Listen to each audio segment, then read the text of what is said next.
Hello friends, welcome you all. My self RC sir. यदि आप IIT JEE की तैयारी कर रहे हैं और हाइपरबोला में परेशान है कुछ क्वेश्चंस को लेके कि सर ये क्वेश्चन तो कभी होते ही नहीं है, जो टफ वाले होते हैं ये सब परेशान करके रखे हुए हैं, ऐसा कुछ है तो ये वीडियो आपके लिए बच्चे। और वो सब चीजें इसमें बता दूंगा जो बच्चे सबसे ज्यादा जहां पे परेशान होते हैं और उसके कारण हाइपरबोला है उसको टफ लगने लग जाता है।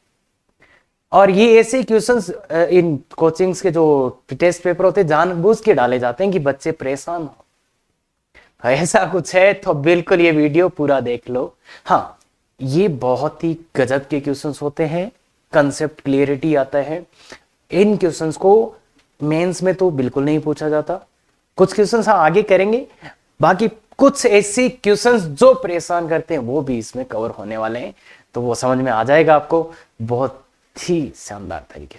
तो देखिए बच्चे, अरे आज का लेक्चर देख लिया ना तो ये इलिप्स, हाइपरबोला, पैराबोला सबकी चीजें एक क्लियरिटी आने वाली है कि अच्छा ये होता है एक्चुअल में। बिल्कुल, तो चलिए सबसे पहला अभी तक अपन ने क्या पढ़ा है? एक तो पढ़ा स्टैंडर्ड हाइपरबोला, एक तो स्टैंडर्ड हाइपरबोला पढ़ा है, एक कॉन्जुगेट हाइपरबोला पढ़ा है। ठीक है, दूसरा क्या पढ़ा है? एक तो कॉन्जुगेट पढ़ा है और एक है शिफ्टेड। यही पढ़ेंगे बच्चे, ये तीन अपन पढ़ चुके, स्टैंडर्ड, कॉन्जुगेट और शिफ्टेड हाइपरबोला। और इसमें क्या होता है, या तो इनका जो प्रिंसिपल एक्सिस होता है वो कोऑर्डिनेट एक्सिस ही होता है या फिर उसके पैरेलल होता है। तो अपन ये बोल सकते हैं कि अभी तक टिल नाउ जो अपन ने देखे हैं वो है बच्चे, उनमें जो इनके प्रिंसिपल एक्सिस होते थे वो कोऑर्डिनेट एक्सिस के पैरेलल या अलोंग होते थे। क्या बात क्लियर है? तो बिल्कुल सर ये तो क्लियर है। अब अगर हाइपरबोला को जनरलाइज करना है तो फिर इन चीजों से काम नहीं चलेगा, फिर उसको रोटेशन भी होगा, वो और कुछ भी हो जाएगा। तो उसके लिए अपन क्या करें, तो ऐसे क्वेश्चंस को कैसे डील करें? तो इसमें देखिए हेडिंग पहले देखिए, principal axis are not parallel to coordinate axis. ऐसे हाइपरबोला को कैसे डील करोगे जिसके प्रिंसिपल एक्सिस पैरेलल नहीं है कोऑर्डिनेट एक्सिस के, मतलब टिल्टेड वाला ऐसा टाइप का, इस टाइप का हाइपरबोला आ गया। और ये इलिप्स हाइपरबोला और पैराबोला तीनों के लिए वैलिड चीज है। तो इनमें तीन टाइप होते हैं। पहला टाइप है कि आपको फोकस दे दिया जाए, आपको डायरेक्ट्रिक्स भी दे दिया जाए और आपको इसेंट्रिसिटी भी दे दिया जाए, तो कैसे डील करोगे? फोकस, डायरेक्ट्रिक्स और इसेंट्रिसिटी तीनों ही चीजें आपको दे दी जाए तो कैसे डील करोगे? तो उसको डील करने के लिए use PF by PL equal to PF by PL। भाई फोकस, डायरेक्ट्रिक्स सब कुछ ही दे दिया तो सीधा ही इसका यूज करो। और ये सबसे ज्यादा बार यूज होता है बच्चे, अगर जनरल हाइपरबोला, पैराबोला या इलिप्स आता है तो ये। और इसके बहुत अच्छे क्वेश्चंस भी बनते हैं। अपन ने ये क्वेश्चंस किए हैं पैराबोला में भी और इलिप्स में भी। इलिप्स में इसके मैं बहुत अच्छे क्वेश्चन समझा के आया हूं, तो यहां पे वही क्वेश्चंस, वही कंसेप्ट, बेकार का टाइम वेस्ट बिल्कुल भी नहीं करेंगे। तो आराम से ये आप डील कर सकते हो PF by PL equal to E वाले कंसेप्ट। कोई प्रॉब्लम नहीं होनी चाहिए। अगर आपको लगता है मुझे थोड़ा सा प्रॉब्लम है, जाके सेम लेक्चर देख लो किसका, इलिप्स का। क्लियर गया? तो आगे चले, ये तो यूज कर ही लेंगे। अगर यार फोकस, डायरेक्ट्रिक्स, इसेंट्रिसिटी दिए, कुछ दिमाग में नहीं आना चाहिए इसके अलावा, ये F, ये L और ये E और PH, K, खत्म। क्लियर गया? दूसरा जो टाइप होता है जहां से ऐसे क्वेश्चंस को डील करते हैं वो ये है, equation of hyperbola with respect to two perpendicular lines. दो परपेंडिकुलर लाइंस के रेस्पेक्ट में भी हाइपरबोला, इलिप्स और पैराबोला का इक्वेशन लिखा जा सकता है। कैसे? तो समझते हैं, आइए। और ये जो मैं बता रहा हूं जैसे आपको अप्रोच करना, ये अप्रोच आप ध्यान में रखेंगे तो 1 सेकंड में आप फॉर्मूला ले आएंगे।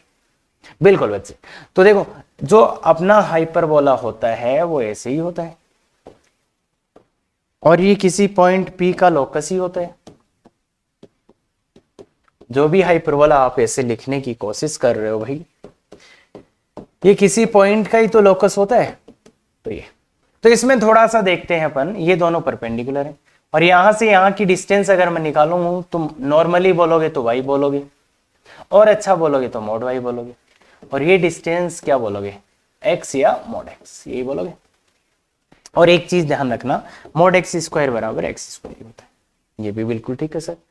तो अब मैं इसके लिए क्या बोल सकता हूं, एक्स स्क्वायर को क्या बोल सकता हूं कि यहां इस पॉइंट की यहां से डिस्टेंस, वाई एक्सिस से डिस्टेंस। अगर आप बिल्कुल ही कैजुअल बोलोगे तो वाई एक्सिस और एक्स एक्सिस से डिस्टेंस बोलोगे, पर ये एक्स क्या बोलोगे कि इस पॉइंट की यहां से डिस्टेंस वाई एक्सिस से। पर यार वाई एक्सिस एक्स एक्सिस तो चीजें हैं, वो तो होती है, पर और इस हाइपरबोला के रेस्पेक्ट में बोलोगे तो क्या बोलोगे, इसका नाम क्या है, कॉन्जुगेट एक्सिस, कॉन्जुगेट एक्सिस, ठीक है क्या। और इसका नाम क्या है, ट्रांसवर्स एक्सिस, ठीक है। तो अब क्या बोलोगे बताओ, एक्स मतलब इस पॉइंट की कहां से डिस्टेंस, कॉन्जुगेट एक्सिस से डिस्टेंस। तो एक्स की जगह क्या लिखोगे, distance of point P from conjugate axis, from conjugate, ऐसे CA लिख देता हूं मैं, कॉन्जुगेट एक्सिस, ठीक है, इसका स्क्वायर अपॉन ए स्क्वायर माइनस y के लिए क्या बोलोगे, distance of point from transverse axis. तो इसके लिए distance of point P from transverse axis, ठीक है, TA upon B square equal to 1।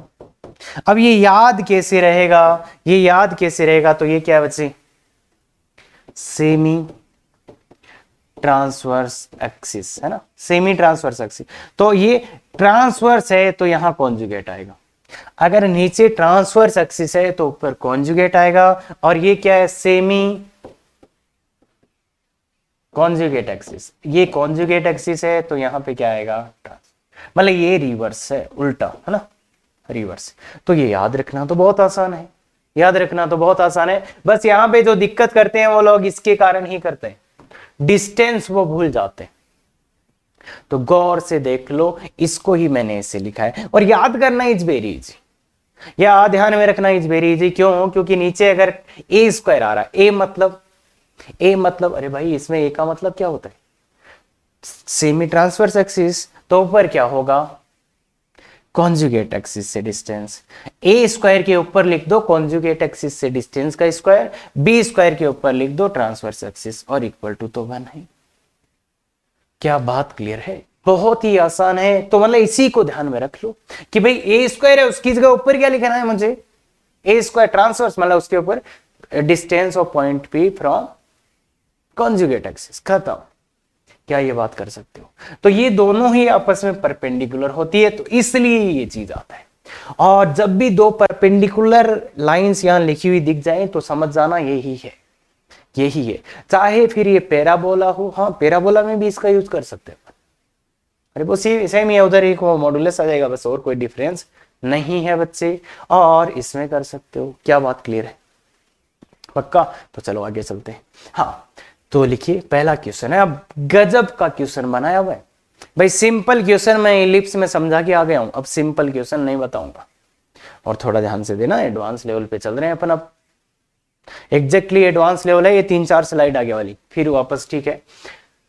तो find equation of hyperbola whose transverse axis, transverse axis इसने दे दिया है मेरे को 2x + 3y - 7 = 0, ये ट्रांसफर, इसका सेंटर मुझे दिया गया है 2, तो आप खुद से निकालने की कोशिश करो, तो सेंटर से पास होगी, और इसके तो ये आ जाएगी बच्चे मेरी, ये है मेरी TA,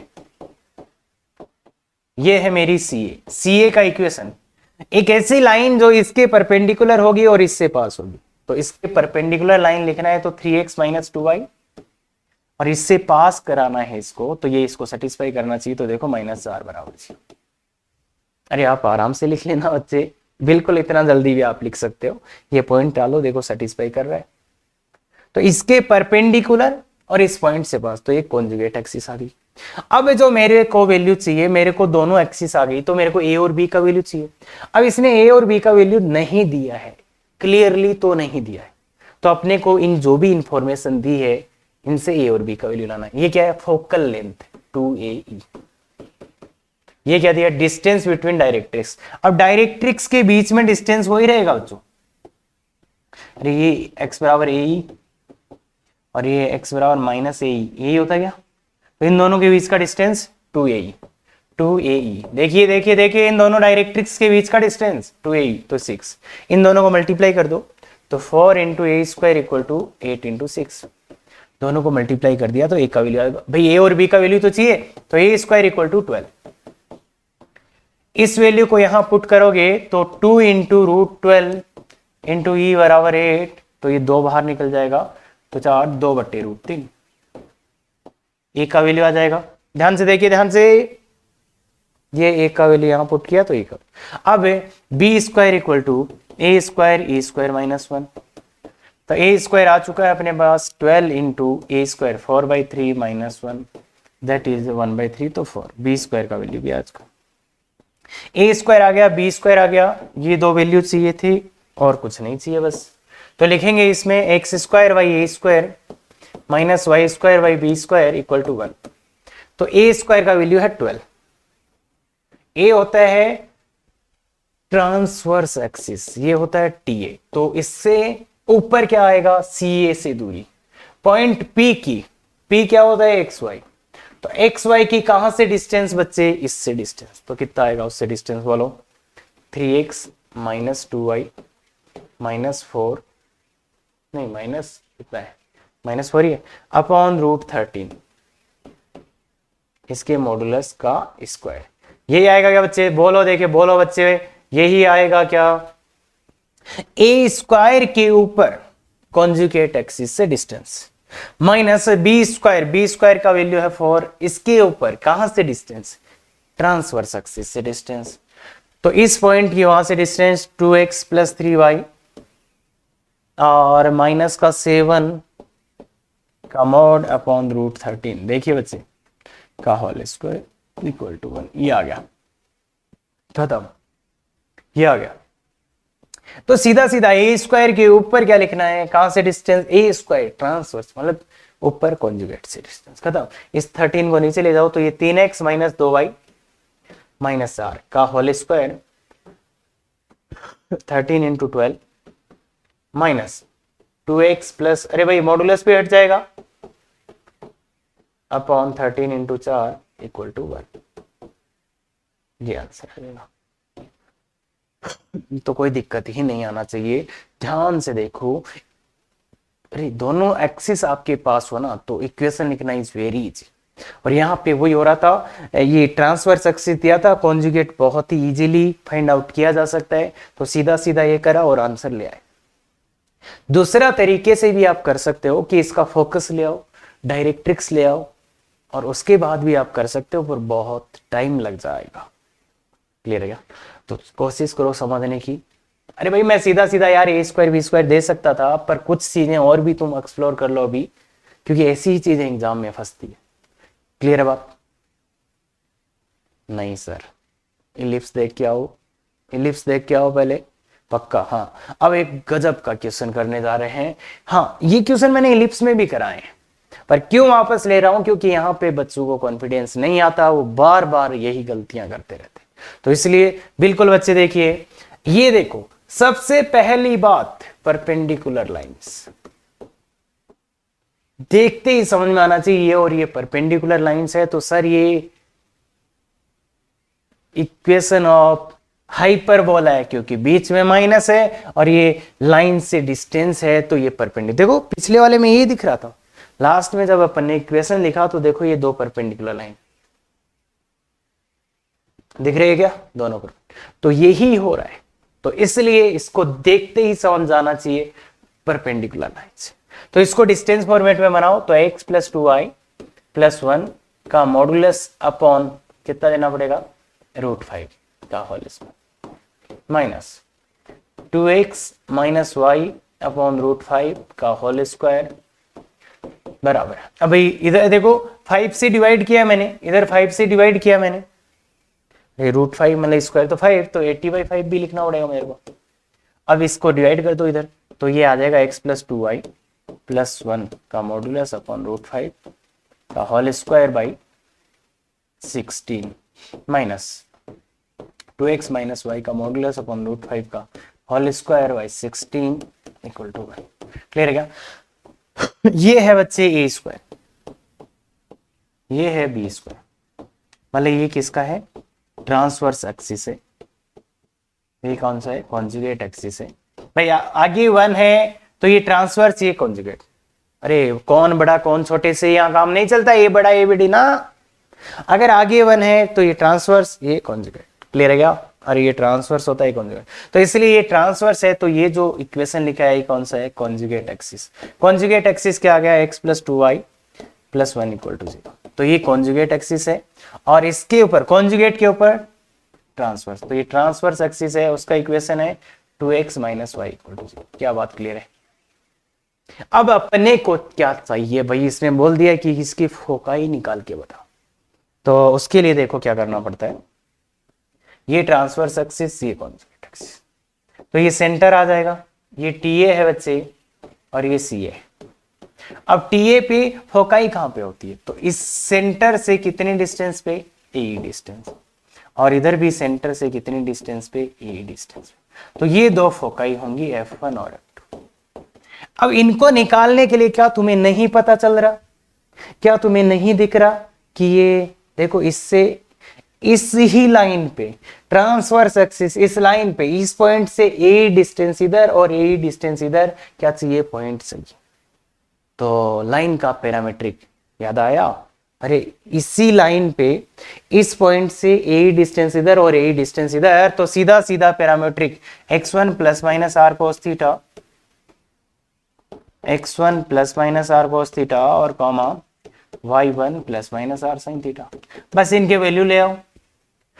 तो सबसे पहले तो लाते हैं x1 y1। x1 y1 है ये पॉइंट, तो ये पॉइंट है x1 y1, तो इसका पॉइंट है सेंटर। सेंटर मतलब इसका और इसका इंटरसेक्शन पॉइंट। तो सबसे पहले इंटरसेक्शन पॉइंट निकालो, तो वह वैल्यू यहां पे लाओ, x plus 2 into 2x plus 1 equal to 0। x का वैल्यू आ गया -1/5 और y का वैल्यू कितना आ जाएगा? -2/5। तो ये आ गया बच्चे सेंटर। x1 y1 की वैल्यू तो आ चुके हैं। x1 का वैल्यू -1/5 प्लस माइनस और y1 का वैल्यू -2/5 प्लस 5। अब चाहिए अपने को r का वैल्यू। r क्या है? यही है क्या? अरे r का वैल्यू यही ना, यही तो r है। तो r निकालने के लिए e निकालना पड़ेगा। e कितना है इसका? e बोलिए बच्चे, √1 plus b square by A square. ये 16 तो √2 आ जाएगा। a कितना है? 4, तो ए कितना हो गया? ए बराबर 4√2 that is equal to r। तो r का वैल्यू ये आ गया, r का वैल्यू भी आ गया, तो 4√2। अब चाहिए sine theta cos theta. Sine theta cos theta के लिए बच्चे क्या होता है? इस वाले लाइन का स्लोप को क्या बोलते हैं? Tan theta. तो टेन थीटा कितना है यहाँ पे? इस वाली लाइन की स्लोप है टेन थीटा, तो m बराबर टेन थीटा, मतलब टेन थीटा बराबर m। m का वैल्यू इस लाइन की m कितनी है? 2। तो अब साइन थीटा कितना आ जाएगा बच्चे? अब ये नहीं समझाना पड़ना चाहिए मेरे को। अरे भाई किस एडवांस लेवल पे चल रहे हैं, तुम्हें क्या साइन थीटा कोस थीटा समझाएं? अगर m टेन थीटा 2 है तो ये और ये, तो ये 2/√5 और 1, ना ना ना ना ना ना 1/√5, 1/√5 और ये 2/√5। क्या बात क्लियर है? क्या बात क्लियर है? ये दो होगा, लिख देना प्लस वाले के साथ प्लस वाला, माइनस वाले के साथ ऊपर वाले के साथ ऊपर, नीचे वाले के साथ नीचे। ये तो बहुत किया हुआ है अपना। तो देख बच्चे ये क्वेश्चन बड़ा ही भयानक क्वेश्चन, और इसमें पता लगाना कि ये कैसे होगा वो और भी भयानक काम। बहुत अच्छे से 4 क्वेश्चन इसके मैंने दिए बैक टू बैक, क्योंकि मुझे पता है कि बच्चे को दिक्कत यही करेंगे। कॉन्फिडेंस आने का एक ही तरीका है कि आप इन चारों क्वेश्चंस को ध्यान से देख लो। और हाँ, ऐसा तुम पैराबोला में भी ट्राई कर सकते हो, उससे भी हो जाएगा। क्या बात क्लियर है? ऐसा अगर दो परपेंडिकुलर लाइंस दिख जाए तो समझ जाना। अगर देखो यहां प्लस होता तो ये क्या हो जाता? अगर यहां प्लस होता तो ये क्या हो जाता? इलिप्स हो जाता। और अगर यहां से स्क्वायर हटा देता अगर यहां से स्क्वायर हटा देते तो ये हाइपर मतलब वो हो जाता तुम्हारा पैराबोला हो जाता। पैराबोला अगर यहां से स्क्वायर हटा दो तो ये पैराबोला हो जाए, मतलब उसमें एक का स्क्वायर दूसरे का लीनियर आता है। समझ गए बात? तो बहुत गजब तरीके से देख बच्चे, आगे चलते हैं। Type 3 second definition of hyperbola, ये वहां पे भी था। सेकेंड डेफिनेशन ऑफ इलिप्स, क्या बात क्लियर है? सेकेंड डेफिनेशन ऑफ हाइपरबोला तो बात पता ही होगी, ये कहां से आता है? pf1 माइनस pf2, इनका डिफरेंस। और इसका मैं आपको बता चुका हूं प्रूफ, पहले ही लेक्चर में इसका प्रूफ बता चुका था मैं। pf1 माइनस pf2 2 आता है। तो इसको लैंग्वेज में कैसे बोलेंगे कि एक पॉइंट P है, उसका दो पॉइंट से दो फिक्स पॉइंट इससे और इससे, ये फोकाई होती है। P का यहां से डिस्टेंस माइनस P का यहां से डिस्टेंस, इनका डिफरेंस कांस्टेंट है, तो ये क्या आता है? हाइपरबोला। ये है hyperbola is a locus of a point which moves in a plane such that difference of it distances from two fixed points is constant. मतलब दो फिक्स पॉइंट से जो डिस्टेंसेस है उनका डिफरेंस क्या हो? कांस्टेंट। तो ये हाइपरबोला की सेकंड डेफिनेशन है, अल्टरनेटिव डेफिनेशन आप बोल सकते हैं। क्या बात क्लियर है? पक्का? तो ठीक है, याद रखना। यहां पे भी अब जो अच्छा क्वेश्चन बनता है जेईई एडवांस का, और उसको कॉम्प्लेक्स नंबर के साथ मिक्स करके, गजब अल्टीमेट क्वेश्चन है। और उस क्वेश्चंस के डाउट्स बच्चे वो ही पूछते रहते हैं कि सर वो क्वेश्चन बता दो ना कैसे होगा। तो वो क्वेश्चन जो है वो ये है बच्चे कि अगर देखो ये ट्राइंगल बनेगा ना, तभी ये इलिप्स को ये हाइपरबोला आएगा। मतलब पहला केस जो होता है pf1 माइनस pf2, इसको कांस्टेंट कह देने से हाइपरबोला नहीं आ जाएगा। यहां पे कंडीशन होती है कि P दो साइड्स का difference less than third side. देखिए बच्चे, pf1 माइनस pf2 दो साइड्स का difference less than third side, मतलब ट्राइंगल बनेगा, ट्राइंगल फॉर्म होगा, दैट मींस हाइपरबोला। तो ये बात याद रखना, मैं एक ट्राइंगल फॉर्म होगा, ये एक एक्स्ट्रा चीज आपको बता रहा हूं सो दैट इलिप्स और हाइपरबोला के केस में आप कंफ्यूज ना हो जाओ। तो देखो ट्राइंगल कब बनता है? जब दो साइड्स का डिफरेंस तीसरी साइड से कम होता है।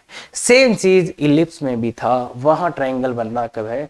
जब दो साइड्स का सम, अरे यार वो तो बता रहे ट्राइंगल बनने की कंडीशन, तो उसमें pf1 प्लस pf2 आता था, तो वहां पे ये ऐसे आता, मतलब दो साइड्स का सम ग्रेटर देन थर्ड साइड। तो ये बात है। अब अगर उसमें भी दूसरा कंडीशन था pf1 माइनस pf2, अगर इन दो साइड्स का difference equal to f1 f2 हो जाए, तो वहां पे क्या आया था? याद है? बिल्कुल याद है। तो यहां पे भी देख लो f1 और f2, तो अगर ऐसा हो जाए तो एक रे तो इधर आएगा, एक रे इधर आएगा, तो इसमें अपन बोल सकते हैं टू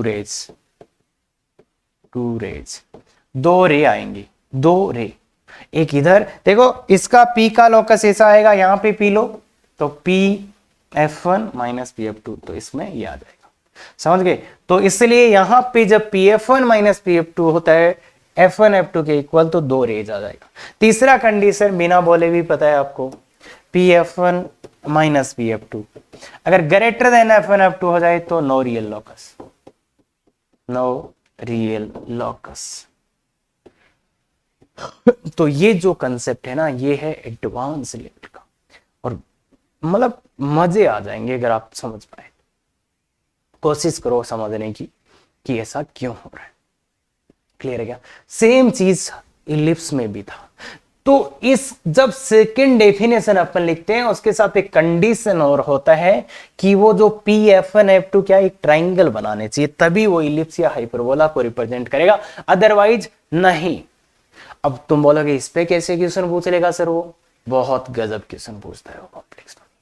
और यहां पे भी मैंने एक क्वेश्चन क्रिएट करने की कोशिश की है, तो देखिए बच्चे, बोलो if a variable point P moves in a plane such that PA minus PB, अब ये PA डिफरेंस PB है बच्चे, ऐसे ऐसे ये होता है ना, ये डिफरेंस होता है, PA difference PB equal to K। इसी को लिखने का दूसरा तरीका ये है कि मॉडुलस लगा के लिख दो। अगर दो नंबर्स का डिफरेंस अपने को लिखना है क्वांटिटीज का, तो PA डिफरेंस का साइन है, PA difference PB equal to K, है ना। एंड A और B दिया है, A और B देखो फिक्स पॉइंट हो गए। Then find locus of point P and explain, तो P का लोकस। अब देखो यहां पे P A minus P B equal to constant, तो तुम्हें लग रहा है P A minus P B equal to constant हो गया, के का वैल्यू तो कॉन्स्टेंट ही है, तो इसका मतलब तो तुम बोल दोगे ये कॉन्स्टेंट मतलब हाइपरबोला। पर बच्चे हाइपरबोला कब होगा, जब ट्रायंगल बनेगा। अब कोशिश करो तुम, देखो ए बी का वैल्यू तो कितना है यहाँ पे, ए बी का वैल्यू तो कितना है, ए बी का वैल्यू तो कितना आ जाएगा, 4 आ जाएगा। डिस्टेंस फॉर्मूला लगा लो बच्चे, अरे ए बी का वैल्यू तो 4 आ जाएगा, डिस्टेंस फॉर्मूला लगा लो, सीधा ही दिख रहा है 4। अब हाइपरबोला कब होगा, तो हाइपरबोला होने के लिए P A minus P B,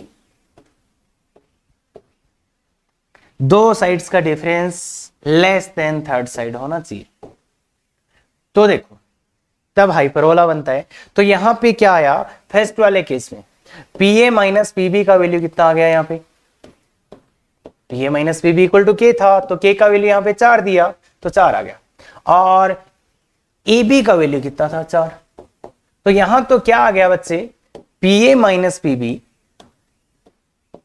equal to A B आ गया, P A minus P B का वैल्यू भी 4 हो गया, यहां से ए बी का वैल्यू भी 4 दिया है, तो ये आ गया, तो मतलब 2 रेज आ जाएगा, 2 रेज, तो यहां हाइपरबोला नहीं आएगा बच्चे, यहां 2 रेज आ जाएगा, कितना 2 रे आ जाएगा। क्या ये बात समझ पा रहे हैं? अरे देखो 2 फिक्स पॉइंट है और P A minus V B equal to A B आ गया, तो ये 2 रेज आ जाएगा।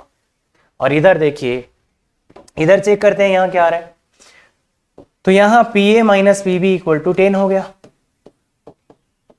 मतलब के इक्वल टू 10, तो पी ए माइनस पी, अरे भाई के का P A minus P B equal to K, तो के का वैल्यू 10, तो मतलब 10 हो गया, तो P A minus P B यहां पे तो हो गया ग्रेटर देन ए बी, तो यहां तो नो रियल लोकस, यहां पे कोई लोकस है ही नहीं, तो तुम्हारा हाइपरबोला कहां गया, समझ रहे हो? तो क्वेश्चन एक्चुअली अपने को लगता है जब ऊपर से देखते हैं कि हाइपरबोला, पर हाइपरबोला तो है ही नहीं, तो बात समझ में आई कुछ कुछ, बिल्कुल ध्यान रखो बच्चे ये बात। तो ये अब एडवांस पे ही चल रहे हैं, तो क्यों ना इसको थोड़ा और एडवांस किया जाए, बिल्कुल थोड़ा सा और एडवांस करते हैं बच्चे इस पे।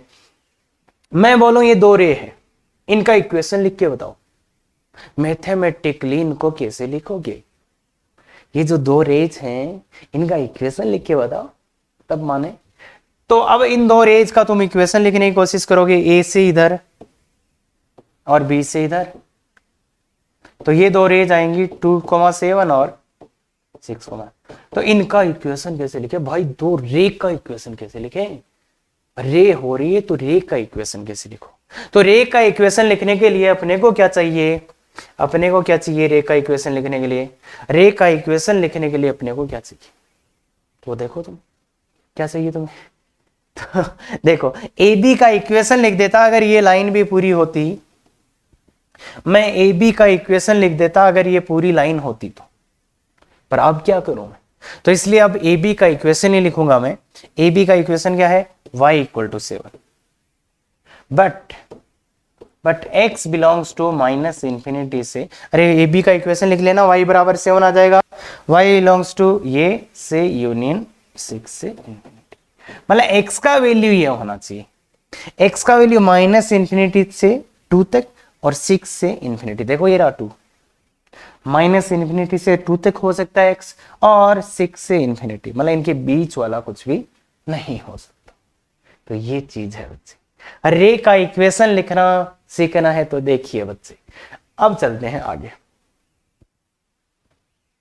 दे दिया के का वैल्यू 3 हो गया, तो मतलब इस बार P A minus P B कितना आ गया, बराबर के था तो ये 3 आ गया, और ए बी तो 4 था, तो इस बार क्या आ गया, P A minus P B less than A B, तो मतलब इस बार क्या आएगा बच्चे, हाइपरबोला, तो इस बार वो हाइपरबोला आया है, P A minus C B, 2 sides का डिफरेंस लेस देन दैट, तो अगर के का वैल्यू 3 है तो वो हाइपरबोला आएगा।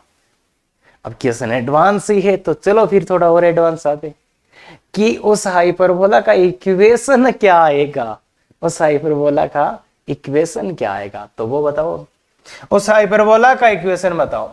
तो जो ए और बी होते हैं वो क्या होते हैं बच्चे, ए और बी होते हैं ये फोकस होते हैं, जो ये फिक्स पॉइंट होते हैं वो क्या होते हैं, फोकस होते हैं। तो ए और बी अगर ऐसे हैं तो बच्चे इस हाइपरबोला ऐसे बनेगा। अब एक तरीका तो है तुम उसको स्क्वायर स्क्वायर करके ले आओ इसका इक्वेशन, पर वो बहुत गंदा तरीका है। तो इस हाइपरबोला का इक्वेशन चाहिए तो ये देखो ध्यान से, शिफ्टेड हाइपरबोला दिख रहा है क्या,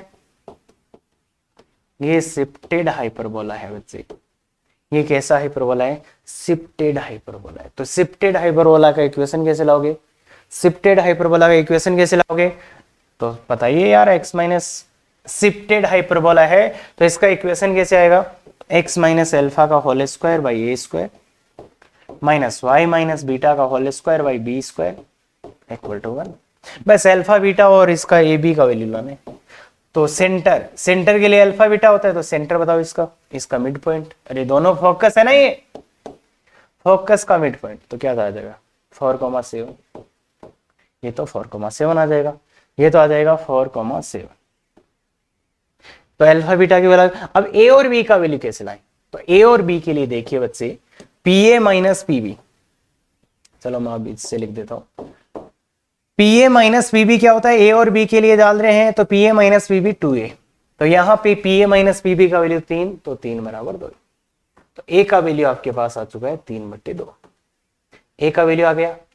अब भाई बी कैसे लाएं, तो बी के लिए देखो, ए बी क्या होता है बच्चे, ए बी यहां पे 2a, दोनों फोकस है ना, ये इन दोनों के बीच की दूरी 2a, तो ए बी का वैल्यू 4 है तो इसलिए 2a। ए का वैल्यू पुट कर दो 4 इंटू 3 इंटू ई, तो ई का वैल्यू 4/3।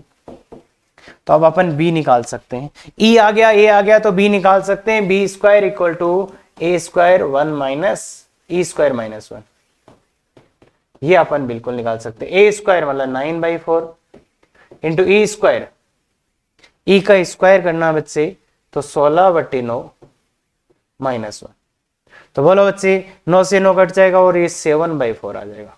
तो बी स्क्वायर का वैल्यू भी आपके पास आ गया, बी स्क्वायर का वैल्यू भी आपके पास आ गया।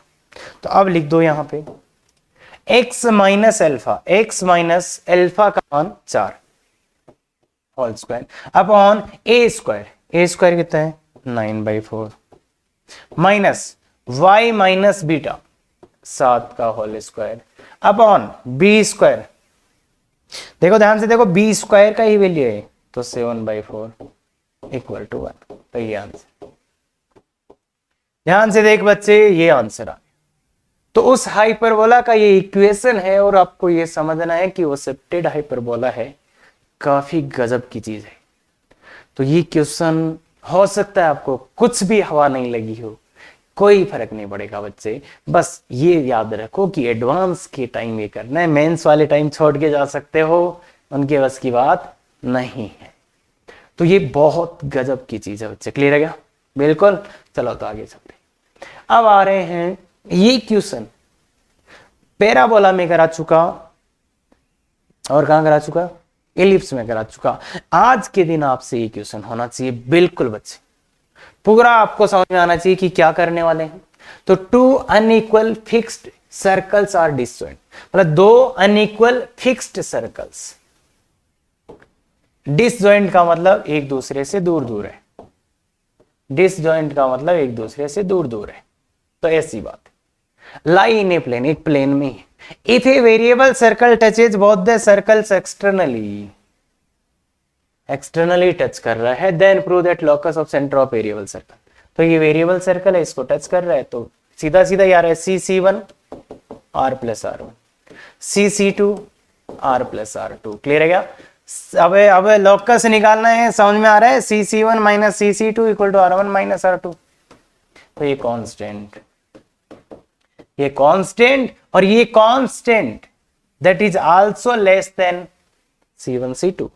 भाई C1 C2 से छोटा ही है ना ये कांस्टेंट, और C1 C2 तो R1 प्लस R2 से भी बड़ा है ना, C1 C2 greater than R1 plus R2। तो ये जो कांस्टेंट है वो तो इससे छोटा ही है। देखो ये कांस्टेंट है, देखो ध्यान से देखिए, C का C1 से डिस्टेंस, इस पॉइंट का इससे डिस्टेंस, इस पॉइंट का इससे डिस्टेंस, इस पॉइंट का इससे डिस्टेंस माइनस इस पॉइंट का इससे डिस्टेंस का डिफरेंस कांस्टेंट है, और वो डिफरेंस जो है वो C1 से छोटा है। तो क्या होएगा, C का लोकस हाइपरबोला। आप तो इतना देख के भी बोल सकते हो, अगर ये कांस्टेंट है तो हाइपरबोला होगा, है ना। बाकी थोड़ा ध्यान से देखोगे तो ये आएगा। हाँ, अब if fixed circle are equal, अगर ये फिक्स्ड सर्कल दोनों इक्वल हो जाएं तो क्या होगा? अगर R1 बराबर R2 तो क्या होगा, बोलो बच्चे। तो R1 बराबर R2 रख दो, तो CC1 minus CC2 equal to 0। तो CC1 इक्वल टू CC2, मतलब C का दोनों पॉइंट से डिस्टेंस इक्वल। अगर एक ऐसे पॉइंट का लोकस लाना है जिसका दो फिक्स्ड पॉइंट से डिस्टेंस इक्वल है, तो वो क्या आता है? यस बच्चे, यस बच्चे, वो क्या आता है? अरे दोनों पॉइंट से डिस्टेंस इक्वल है तो वो क्या आता है? इस लाइन का परपेंडिकुलर बाइसेक्टर। तो इस बार क्या आएगा? परपेंडिकुलर बाइसेक्टर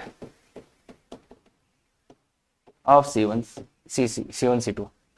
पता है ना? अरे यार ये 3 बार नहीं बताऊंगा मैं, पैराबोला में बता चुका हूं। अगर एक ऐसे पॉइंट का लोकस चाहिए जो दो पॉइंट से इक्वी डिस्टेंस हो तो वो होता है परपेंडिकुलर बाइसेक्टर। क्लियर है? बिल्कुल। आगे चलते हैं, ये वाला। अब ऐसा क्वेश्चन ये बहुत परेशान करता है बच्चों को, इसलिए मैंने यहां पे लिया है। और इसमें एक जो चीज ये हो जाएगा, तो देखो ये क्वेश्चन है। अब इस क्वेश्चन को तुम करोगे कैसे भाई? इसमें डाटा दिया नहीं है, या तो ज्योमेट्री से करो या तो सिंपल डाटा मान के करो। तो अब कैसे करेंगे तो वो देखिए। अब तुम जाओ ABC, ये फिक्स है, फिक्स मतलब ये भी फिक्स, ये फिक्स हो गया, बेस फिक्स है इसका ना, ये फिक्स ये फिक्स, तो ये भी फिक्स हो जाएगा। और अब दे क्या रखा है देखो, given base described ratio of tangents, ratio of tangent, tangents मतलब tan theta of half of base angles. जो बेस एंगल्स हैं ये, इनके हाफ, मतलब क्या बोलना चाहता है? 10b/2 by 10c/2 is equal to कुछ कांस्टेंट बोल रहे हैं। अब अगर तुम सिंपल डाटा मानोगे तो यहां से 10b/2 नहीं आएगा। अगर इसके बेस का मान लो कुछ तुम मान भी लो 0 0 और A0, तो वहां से इनका वैल्यू तो नहीं आएगा ज्योमेट्री से। तो इसलिए अब अपने को यहां पे एक जो ज्योमेट्री की जरूरत पड़ेगी वो ये है 10a/2 equal to delta upon S minus A. थोड़ा सा अपने को SOT का हेल्प अपने को लगेगा। तो ये याद कर लो, जो इस कोऑर्डिनेट ज्योमेट्री में 3-4 क्वेश्चंस में यूज होगा। 10a/2 equal to delta upon S minus A, delta triangle का एरिया, S सेमी पेरीमीटर। तो यहां पे अब क्या लगा दें? यहां पे आ जाएगा delta upon S minus B upon delta upon S minus C equal to K. तो डेल्टा से डेल्टा कट ही जाएगा, तो S minus C upon S minus B equal to K. इसको क्रॉस मल्टीप्लाई कर डालो, तो S minus C equal to K times S minus B. भाई अब वैल्यू पुट ही करना पड़ेगा इसका, तो A plus B plus C by 2 minus C. S का वैल्यू यही होता है ना, K into A plus B plus C. अगर एलसीएम 2 ले लोगे वो कट जाएगा, A plus B minus C यहाँ बचेगा, K times A minus B plus C बचेगा। एलसीएम ले लो। अब B वालों को एक तरफ ले आओ तो C वालों, देखो A तो फिक्स है तो B वालों को इधर लाते हैं, तो B वाले क्या आ जाएंगे? K plus 1। C वाले भी इधर ले आओ तो वो भी K प्लस 1 आ जाएगा, इक्वल टू ये वाला K माइनस ए। तो अब थोड़ा सा ध्यान से देखिए, B माइनस सी का वैल्यू यहां से आ रहा है, B माइनस सी का वैल्यू आ रहा है K into A into K minus 1 by K plus 1। देखो बच्चे, B A है और C A है, और ये कांस्टेंट आ गया। अगर आप ध्यान से देख रहे हो ये कांस्टेंट है। क्यों कांस्टेंट है? ये A फिक्स है, K फिक्स है, ये तो रेशियो फिक्स दिया था ना, तो ये फिक्स तो ये पूरा फिक्स हो गया। मतलब B माइनस सी कॉन्स्टेंट है, मतलब इस पॉइंट की यहां से डिस्टेंस माइनस इस पॉइंट की यहां से डिस्टेंस, इस पॉइंट की यहां से डिस्टेंस माइनस इस पॉइंट की यहां से डिस्टेंस, ये क्या आ गई? कांस्टेंट आ गई। और ये ट्राइंगल तो बन ही रहा है, तो मतलब इसका क्या हो गया? हाइपरबोला। ए का लोकस, ए का इस पॉइंट से डिस्टेंस माइनस ए का इस पॉइंट से डिस्टेंस कांस्टेंट आ गया, और एबीसी ट्राइंगल बना ही रहे हैं, तो ए का लोकस क्या आ गया? हाइपरबोला। क्या बात क्लियर है सर? तो ध्यान से देख बच्चे, बहुत। अरे सर ये कैसे पता चला? तो भाई सिंपल डाटा तुम मानोगे ना, 0 0 A0, तो फिर इससे ट्राइंगल से 10a/2 10b/2 निकाल ही नहीं पाओगे ना तुम।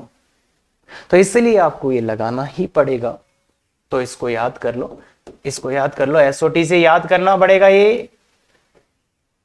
क्लियर है? अब अगर ऐसा हो तो इसका आप कमेंट करके मुझे बताओगे। If A product of tangents, मतलब यहां पे क्या था, रेशियो था क्या, तो रेशियो की जगह अगर इस रेशियो की जगह प्रोडक्ट दे दिया जाए, इस रेशियो की जगह प्रोडक्ट दे दिया जाए तो आंसर क्या आएगा, ये आप कमेंट करके बताओगे मुझे। पक्का? देखो देखिए कितने लोग एडवांस का सोच पाएंगे। क्लियर है? बिल्कुल। तो देखिए ऐसे लेक्चर्स पसंद आते हैं जिनमें ये एम होता है कि बच्चे को सिखाया भी जाए और उसको उस चीजों से बचाया जाए जहां पे उसको डाउट आने वाले वो चीजें बताई जाए।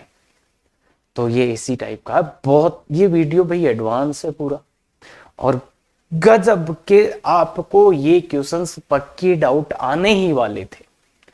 कुछ भी कैसे भी पढ़ा दो तो ये क्वेश्चंस मैंने करवाए हैं। अगर ऐसा आपको अच्छा लगता है बिल्कुल शेयर, सब्सक्राइब, लाइक करें। Thank you very much. Effective तैयारी करो।